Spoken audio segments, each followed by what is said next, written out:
Des pays, certains sont grands, certains sont petits, et la plupart d'entre eux, à travers l'histoire, ont changé de taille alors qu'ils ont conquis et ou perdu des territoires de leurs voisins. Donc nous avons eu des pays aux grandes dimensions qui ont finalement perdu une partie de leur territoire devenant petits, ou du moins plus petits. Maintenant, je ne vais pas parler des empires coloniaux, comme les Portugais, Espagnols, Britanniques ou Français, mais je pourrais mentionner quelques empires réguliers. Donc par exemple, quand il s'agit des Français, je ne mentionnerai pas leur perte de territoire en Amérique ou en Afrique, mais je parlerai de leur empire continental européen. Je n'accorde pas non plus beaucoup d'importance à la continuité, ce que vous verrez dans ce premier exemple, commençant par celui de la vignette, la Mongolie. Maintenant, bien que la Mongolie d'aujourd'hui n'ait pas existé en continu depuis l'époque de l'Empire mongol, je pense qu'il est acceptable de dire qu'ils sont, en partie, leurs descendants culturels. L'Empire mongol a existé de 1206 à 1368 et, émergeant de la Mongolie, il s'étendait jusqu'en Corée, dans le sud de la Chine, au Moyen-Orient et en Europe de l'Est, ayant même quelques États vassaux, en Russie du Nord. C'était le deuxième plus grand empire de l'histoire, derrière seulement l'Empire britannique, et c'était le plus grand empire terrestre contigu jamais existé. On peut maintenant affirmer qu'il y avait peu ou pas de règles administratives sur ce territoire, et que le contrôle des Mongols était simplement imposé, par le biais de tribus et de vassalisation de seigneurs de guerre locaux, qui étaient placés par les Mongols pour gouverner certaines zones, ou qui étaient soumis par les hordes par conquête. Mais malgré tout, c'était énorme. Cependant, comme tous les empires, il n'a pas duré éternellement. Leurs premiers jours ont été marqués par très peu de défaites. Et même lorsqu'ils le faisaient, pour une raison quelconque, ils revenaient alors avec un meilleur général, et une force plus grande pour venger leurs pertes par la victoire. Mais au final, ils ont arrêté. La bataille de Ain Jalut, en Galilée, en 1260, a marqué la première fois que les Mongols ne sont pas revenus immédiatement pour venger une défaite, en raison de la mort de leur khan et d'autres conflits internes. Ces types de problèmes internes ont finalement conduit à la séparation de l'empire en 4 khanats distincts, le Chagatai, la Horde d'Or, l'île Khanat et la dynastie Yuan qui contrôlait la Mongolie. En 1368, la dynastie Ming-Han chinoise a pris le contrôle de la capitale mongole, et les dirigeants Genghis de la Yuan se sont repliés sur la patrie mongole et ont continué à régner à partir de là. C'est ainsi que la Mongolie a été réduite à sa taille actuelle. Passons maintenant à la Turquie. Ici, on observe aussi la transition d'un empire vers un État moderne. Les Ottomans sont venus de l'Est, conquérant l'Anatolie. Puis ils ont traversé vers l'Europe et ont conquis une partie des Balkans, s'étendant jusqu'en Autriche et en Hongrie. Puis ont également conquis des parties du Moyen-Orient et de l'Afrique du Nord, s'étendant presque jusqu'au Maroc. L'empire a duré longtemps, de 1299 à 1922. Mais ensuite, après la fin de la Première Guerre mondiale, comme les Ottomans s'étaient rangés du côté des puissances centrales vaincues, l'empire s'est effondré et les forces alliées ont démantelé ces territoires, les divisant principalement entre la Grande-Bretagne et la France. Bien qu'il y ait déjà eu des problèmes précédents, avant et pendant la guerre, ils luttaient contre la dissidence interne, surtout avec la révolte arabe. Il y avait aussi une grande résistance de la part des Arméniens, des Assyriens et des Grecs. Après la dissolution de l'Empire, la guerre d'indépendance turque a conduit à l'émergence de la République de Turquie dans le cœur de l'Anatolie, où elle reste aujourd'hui. Encore un grand pays, mais considérablement réduit en comparaison de leurs ancêtres impériaux. Un autre exemple est la France. Au cas où vous ne le sauriez pas, l'icône de la chaîne est modelée sur Napoléon, et c'est précisément à l'époque de Napoléon que la France a connu sa plus grande expansion continentale, le premier empire français, qui a existé de 1801 à 1814. Il est toujours difficile de déterminer comment mesurer la taille d'un territoire, car dans le cas de tous les empires, les Mongols, les Ottomans et les États vassaux français étaient couramment utilisés. Donc en réalité, ils ne contrôlaient pas directement certaines zones, mais puisqu'ils contrôlaient les contrôleurs, je suppose qu'il est juste de dire que c'était indirectement leur territoire également. Avec l'ascension de Napoléon, la France a commencé à exercer sa supériorité militaire en Europe à l'époque. Une série de conquêtes, connues collectivement sous le nom de guerre napoléonienne, a étendu l'influence française à une grande partie de l'Europe occidentale, même jusqu'en Pologne. Et à son apogée, en 1812, L'Empire français comptait 130 départements et régnait sur 90 millions de sujets. Nous pouvons le voir sur la carte. La France étendait sa règle directe à la Belgique moderne, aux Pays-Bas, en Italie, en Catalogne et dans certaines parties des Balkans. Et ses sujets et vassaux étaient encore plus nombreux, l'Espagne, l'Italie, les États allemands et même la Pologne. Finalement, Napoléon a été vaincu à la bataille de Waterloo, et au cours des années suivantes, leur pouvoir en Europe a beaucoup diminué, et leur contrôle a été réduit à peu près à la France que nous connaissons aujourd'hui, bien qu'ils comptent toujours sur notre empire colonial qui n'a pris fin qu'un siècle plus tard. Ensuite, nous avons l'Arménie. L'Arménie actuelle est relativement petite, mais les versions antérieures de l'État arménien étaient la plus étendue.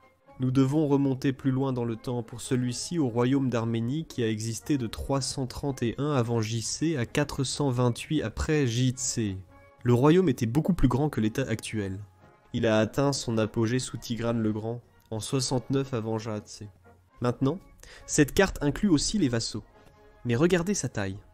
Il s'étend dans le Caucase, la Grande Arménie, des parties de l'Irak, de l'Iran, de la Turquie et jusqu'à Jérusalem. Visiblement, le royaume était très pris dans les conflits des Romains et des Parthes. Il est même devenu une province de l'Empire romain, pendant une brève période. Finalement, il est devenu un état client ou vassal des Romains et des Parthes, alternant entre les deux et leurs successeurs. Un fait amusant est qu'en 301, Tiridates III a proclamé le christianisme comme religion d'État de l'Arménie, faisant d'elle le premier État au monde à adopter officiellement le christianisme comme sa religion. Pendant les guerres byzantino-perses, l'Arménie a été partagée entre les deux camps. L'Arménie byzantine a finalement été intégrée à l'Empire, et l'Arménie perse a ouvert la voie au territoire de l'État actuel. Tout au bout, en Asie du Sud-Est, le Brunei est considérablement petit de nos jours, occupant une petite partie du nord de l'île de Bornéo.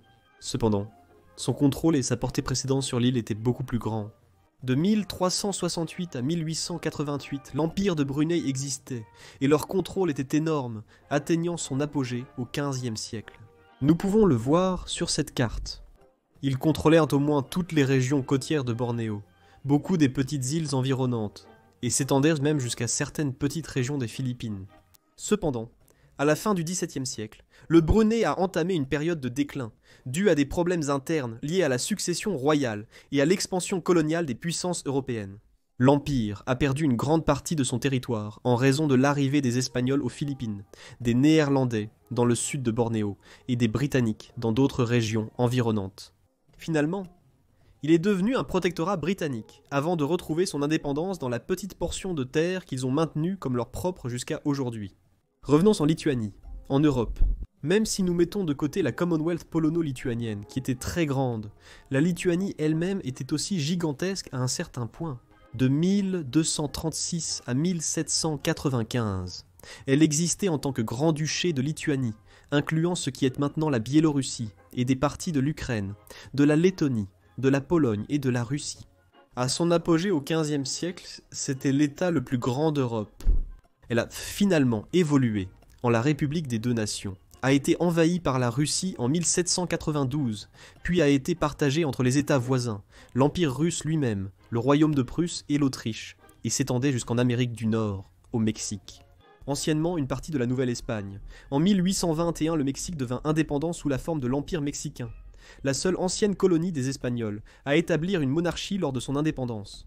Et sa taille était absolument énorme, occupant l'actuel Mexique, mais une part significative, en fait presque totale de l'Amérique centrale, s'étendant de la frontière avec le Panama au sud jusqu'aux actuels États américains de Californie et Nevada.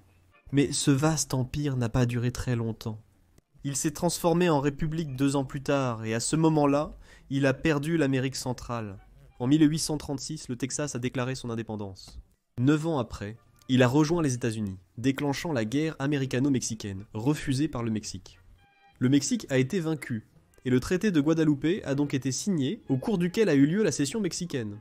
Le Mexique a accepté, en compensation de la perte de la guerre, de céder une partie importante de son territoire aux États-Unis. Californie, Nevada, Utah, Arizona, Colorado et Nouveau-Mexique. C'est toujours un grand pays, mais pas aussi grand qu'il l'était autrefois.